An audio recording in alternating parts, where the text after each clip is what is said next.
And here we are, episode 28. Welcome, everybody, to the Hero Bells podcast. And I am Kyle McCaffrey, the host of this show. Ooh, I got a message. See, normally I'm smart enough to turn off my notifications when, I get two. When, when I'm recording, but I also can't help myself and I look. I am such a whore. I have to look whenever I get a notification. I had this down pat in September. I'm going to have to nip that in the bud. No, it's already out of control. I'm not nipping anything in the bud. But anyways, welcome to the Hero Bells podcast, and today is episode 28. If you want to find all of these podcasts that I do, you can go to anchor.fm/HeroBells, or you can go onto YouTube. Maybe you're listening to this on YouTube. You can just search Hero Bells. Find me on Instagram. You can get all sorts of content on there, mostly complexes and flows at Hero_K-Bells, and then on Facebook at Hero K-Bells. And that's where you can, on Facebook, you can get all sorts of supplementary materials. It always sounds so weird when I sound formal. But yeah, you can get all your supplementary materials to each episode. Sometimes I don't have one. I didn't have one for the last podcast, which was about New Year's resilience. I could have easily done that, I suppose. But I'd rather you just listen to it because there was more of an opinion in there. Maybe next time I do something like that, I will have a questionnaire, something that you can write to me and answer back and make some posts on there. But if you're not liking that page, you're not going to have access to it. So you have to go to the Facebook page and you have to like it. Turn on your notifications. And sometimes I throw out wicked offers so that you can get some training from me online and super duper cheap. And I don't mean cheap in quality. I mean cheap in terms of inexpensive. That's the word. Marketing 101. But anyway, you may have heard on podcasts previously about flow states, mindset, and other flavors in psychology pertaining to training and life. In episodes 2 and 11, I read The Psychology of Performance by Dr. Eddie O'Connor. He's a sports psychologist. I don't remember where he taught. I think it's Yale. And I talked a little bit about practice, mental discipline, to building on goals and values. I talked about how this will relate to your training. If you haven't listened to them, then maybe you should do that. And you'll have an introduction to Eddie O'Connor and this book. Today, we're going to read from the same book, The Psychology of Performance, and read about visualization to scratch the surface on the power this has to affect your performance in sport, as well as get a little bit more of a nuanced understanding of visualization itself. So here we go. This is Eddie O'Connor. Imagery is a skill that can be learned and improved with practice. And while it is frequently used to improve physical performance, tasks that also include a cognitive component may even be more susceptible to improvement through imagery, sometimes called visualization, as this is a large component of the experience. Athletes will see themselves from 1 to 2 perspectives. One is from the first-person perspective called internal visual imagery. That is, seeing that he or she would see if he or she were actually performing. The other is external visual imagery, a third-person perspective in which the performer is watching the action from outside of his or her own body. So you're imagining yourself doing it, essentially. Or you're imagining yourself doing it from your perspective, like when cops wear body cams. Kind of that idea. First-person shooters, video games. Think that. In this image, individuals view their performance from multiple angles to improve their processing of relevant details. You may have heard imagery referred to as visualization, but that doesn't quite capture it. Visualizing is certainly a part of it, but the visual image alone is too limiting. Kinesthetic or feeling imagery is also needed. Kinesthetic imagery includes calling to mind the physical sensations, such as the muscle tension and rapid heart rate, that you might feel before competition. It might also include an awareness of your body's movement in execution or positioning in space. Feeling pain and fatigue are common components of kinesthetic imagery that are incorporated with the endurance athletes or with patients rehabilitating from an injury. Emotions are also an important component of feeling an image. Performers have to use all of their senses in imagery, and while visualizing your performance, has some link to the motor execution of that action through the use of functional MRI. We find that kinesthetic imagery results in greater activation of motor processing brain structures than visual imagery alone.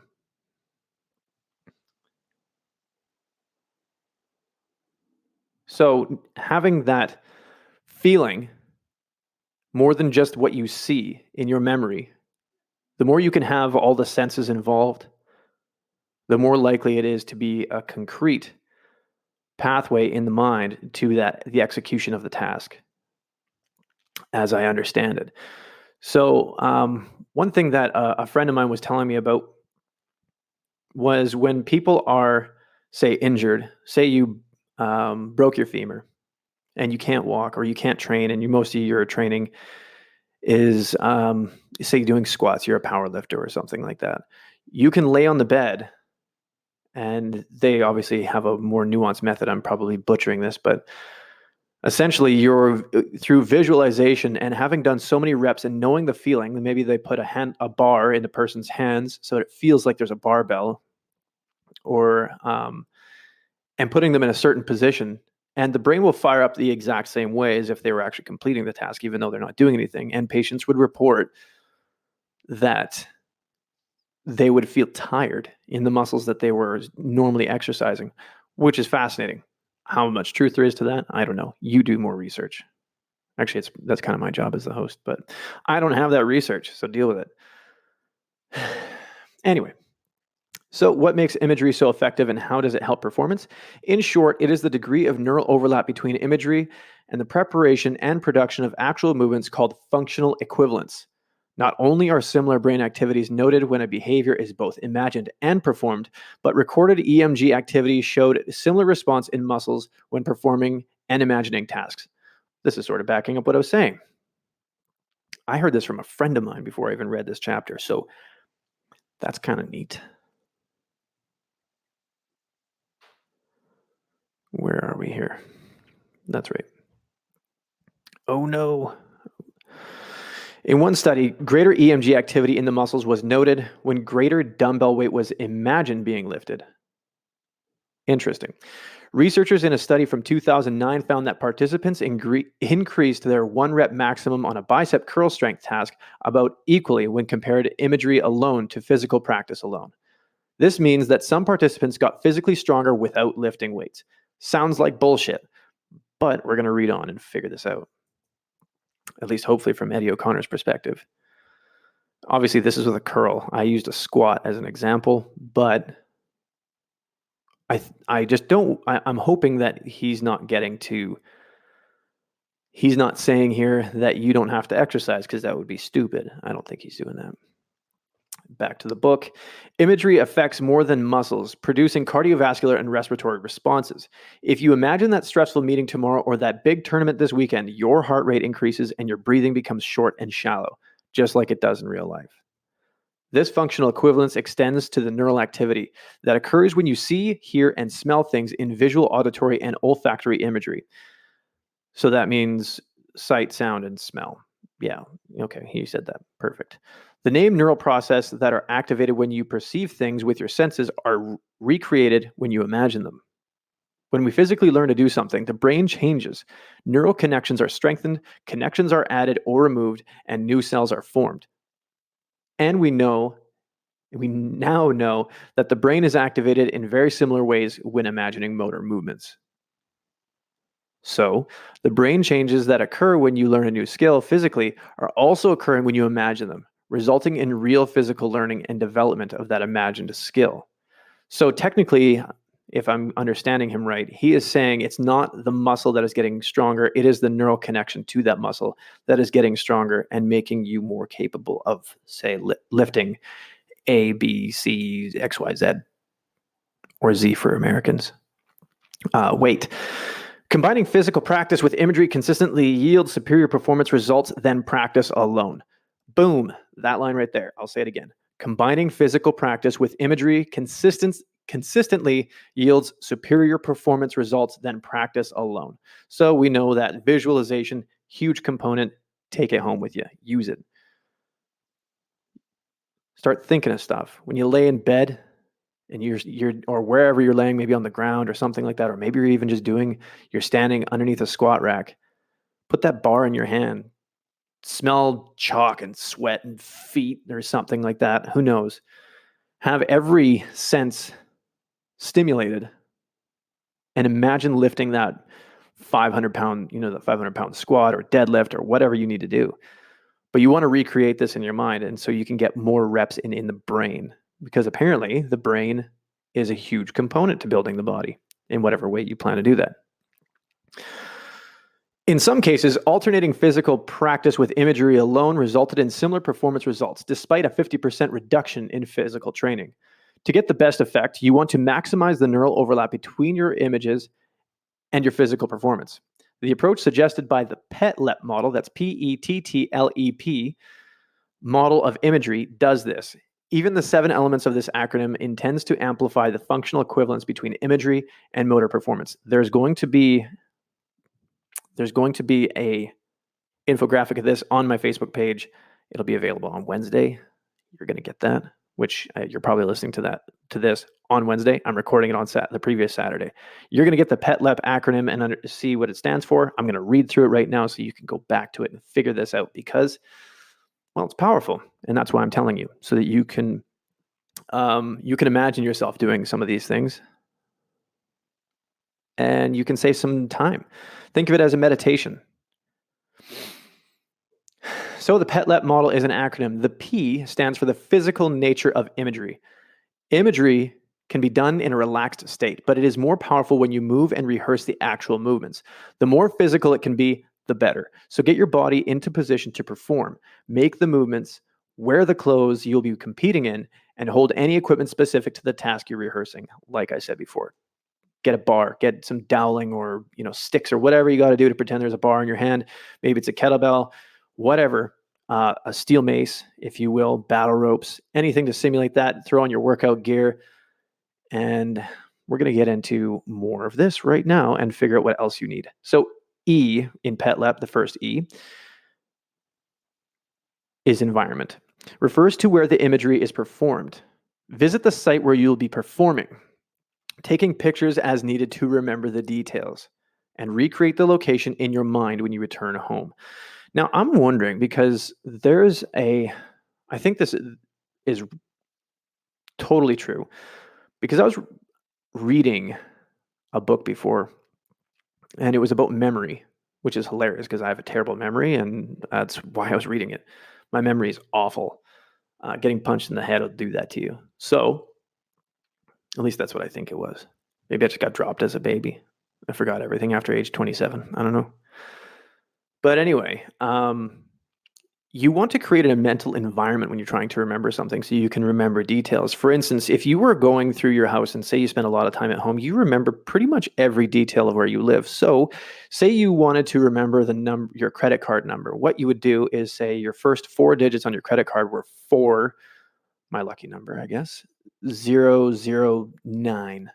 You're trying to remember that. So what you would do is you would, in your mind, imagine yourself walking into your front door, and you have, say, your set of stairs in front of you. You would put a 4 made out of something memorable. Let's just say it's made out of styrofoam.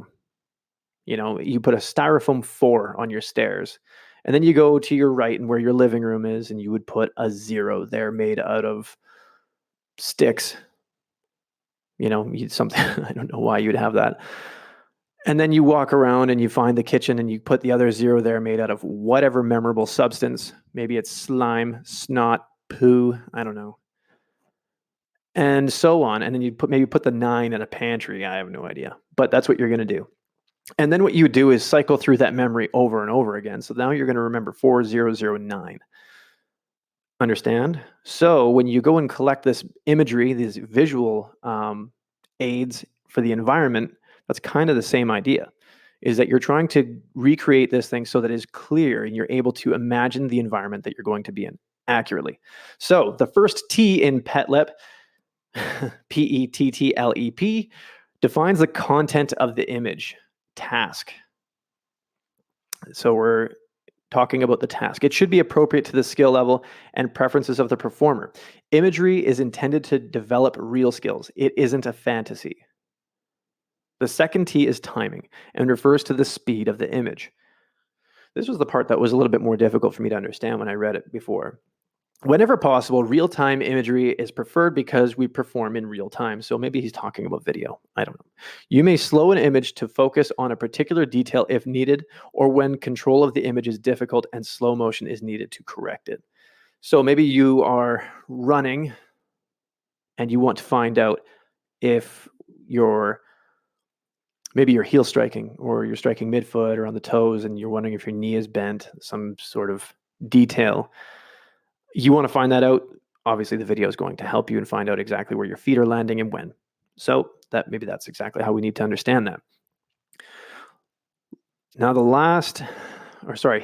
next letter is L, and learning is the fifth component of that model. So learning, like task, the learning component takes into account the current skill level of the performer, but adds that the content of the imagery should be adapted over time as the athlete becomes more skilled. Changing the imagery in response to learning keeps the athlete progressing in skills. So you have to change the images up. You need a little bit of novelty. The imagery, not the images. In response to learning and keeps the athlete progressing in skills. Okay, I didn't understand that right. This only refers to physical skills, but also psychological states such as confidence and motivation.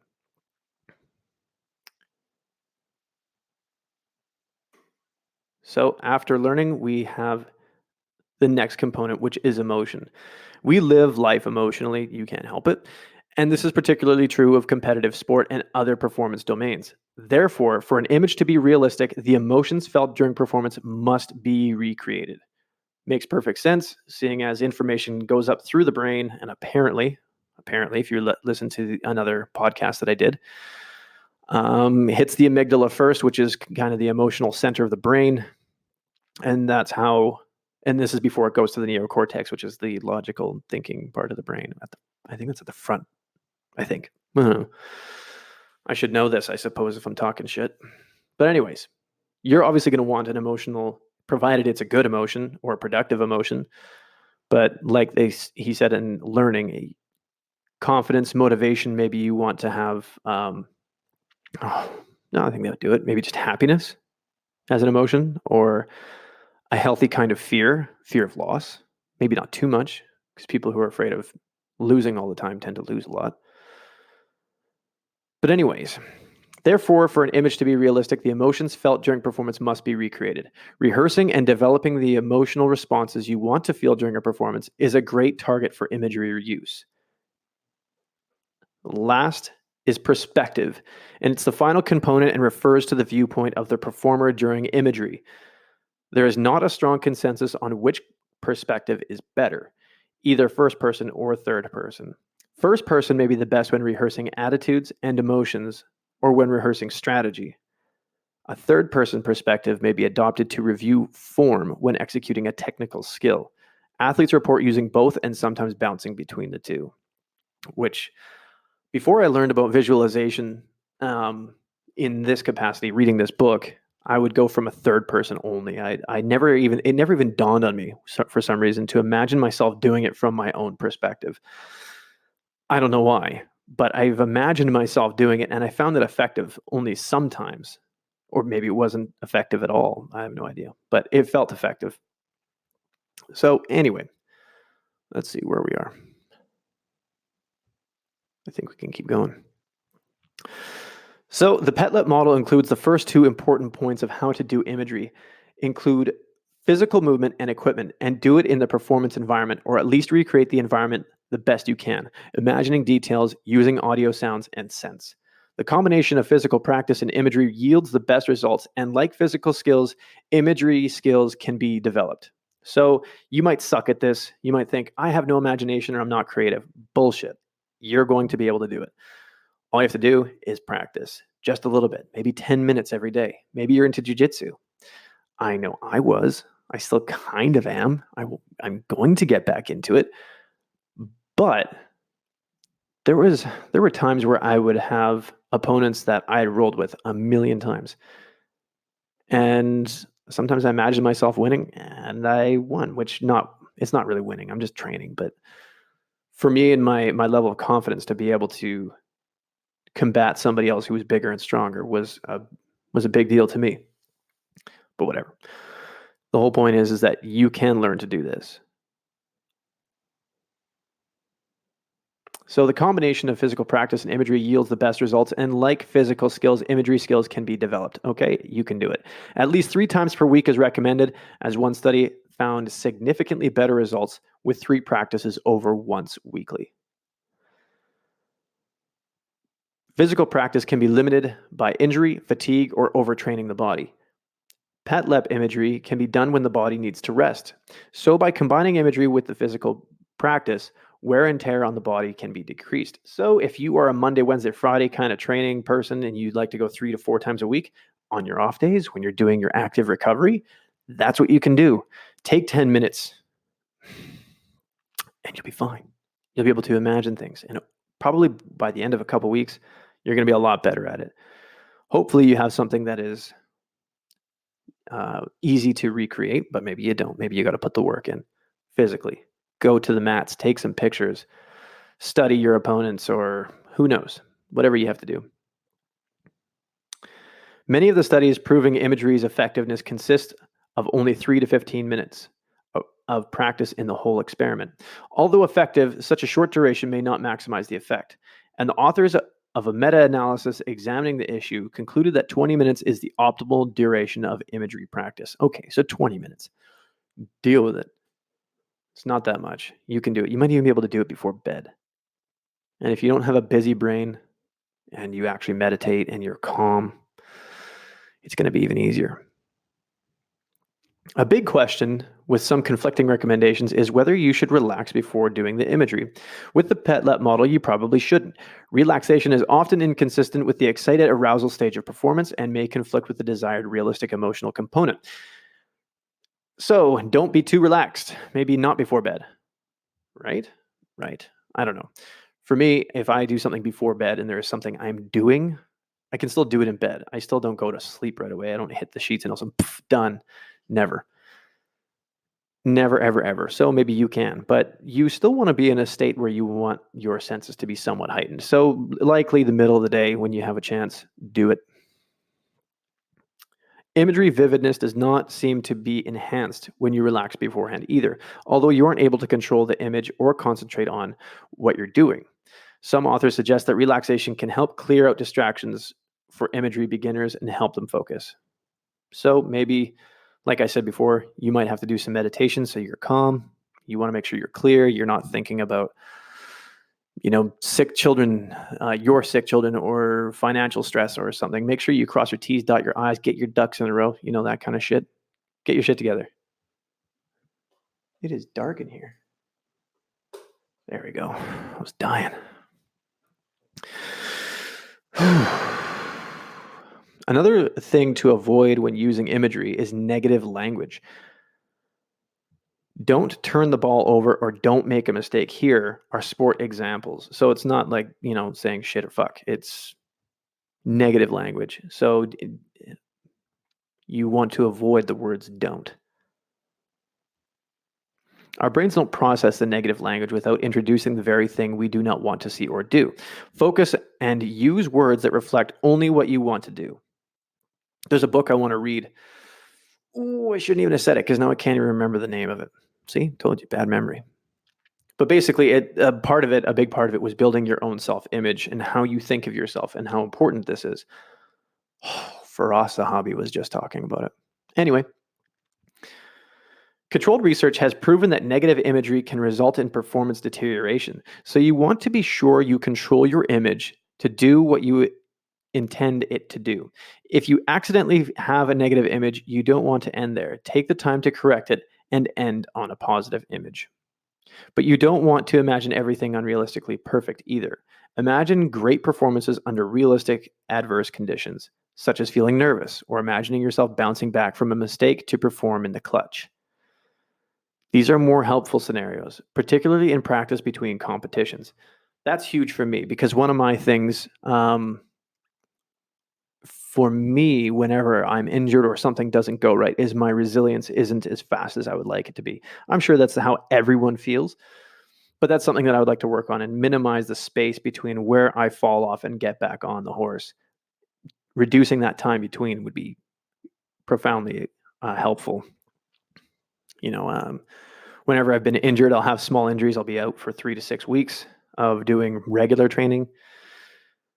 I hate to admit it, but it's so depressing when you get an injury that you can't do something you want to do, especially when you're just getting going. It's the worst feeling. It happens, but you want to be resilient. So imagining yourself, maybe I'm talking to myself here, but imagining yourself getting back on the horse right away would be pretty helpful. Back to the book. Before performances, however, keeping your imagery and focus on excellent execution is best. Also, avoid imagery without a goal. Each imagery practice session should have a specific purpose. There's a triple code model of imagery that highlights 3 essential components: the image itself and the somatic or bodily response to the image, and the personal meaning of the image.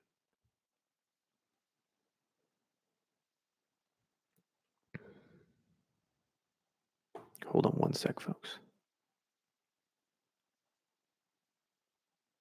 All right, we're almost there. Personal meaning has been shown to create greater EMG activity in the muscles and in greater perception of imagery ability compared to generic imagery scripts. That meaning or purpose of the image can be varied. In addition to using imagery for motor learning, you can also use imagery to improve your motivation for a particular task or goal by rehearsing the emotions you want to feel in those challenging situations. You can practice focused attention, physical arousal, and emotional control. You can review past performances and evaluate your decisions and actions. You can use imagery to enhance strength and flexibility by imagining the growth and lengthening of the muscles during exercise. Research has also found imagery to be effective in healing by imagining the process of physiological healing or seeing yourself as healthy and fully functioning. This isn't limited to just sport rehabilitation, but is used in the effective treatment of cancer and other chronic diseases. Wow. Graded motor imagery, for example, is a specific protocol that has been used to lower pain and disability in chronic pain populations. The motivation to practice often gets in the way of successful imagery practice. An imagery program takes a lot of time and effort to be successful. It is up to the performer to decide if the gains are worth the investment. It helps to understand the measurable performance improvement that can be had through the real physiological changes that occur with consistent imagery rehearsal. I had to speed through that part. See, this thing turns into a pumpkin in over half an hour. So we're at 28 minutes, and I'm just going to give you a quick couple plugs. Make sure you look into Eddie O'Connor, The Psychology of Performance, and it's how to use sports psychology in life and, of course, in competition. If you want to get all of my content, you can go onto YouTube, search Hero Bells. I have vlogs, podcasts, how-tos, and full workouts on there. You can go onto Instagram at hero_K-Bells, and you can get all sorts of content on there. Watch what I do day in, day out, because I usually have quite a few stories on there, letting you know what's going on. And then you can get the supplementary material like I promised on Facebook at Hero K-Bells, and you will get all sorts of extra materials on there from previous podcasts, and you can get all of that if you just like the page. So it's pretty easy to do. I appreciate you very much for listening. I have grown my audience from 0 to 8 to 17, and now I'm at 32 of people who are consistently listening. That's awesome. Thank you so much for listening, and I will see you next time for episode 29. Have a good one. The podcast you just heard was made using Anchor. Ever thought about making your own podcast? Anchor makes it really easy for anyone to get started. It's a one-stop shop for recording, hosting, and distributing podcasts. Best of all, it's 100% free. Sign up now at anchor.fm/new. That's anchor.fm/new to get started.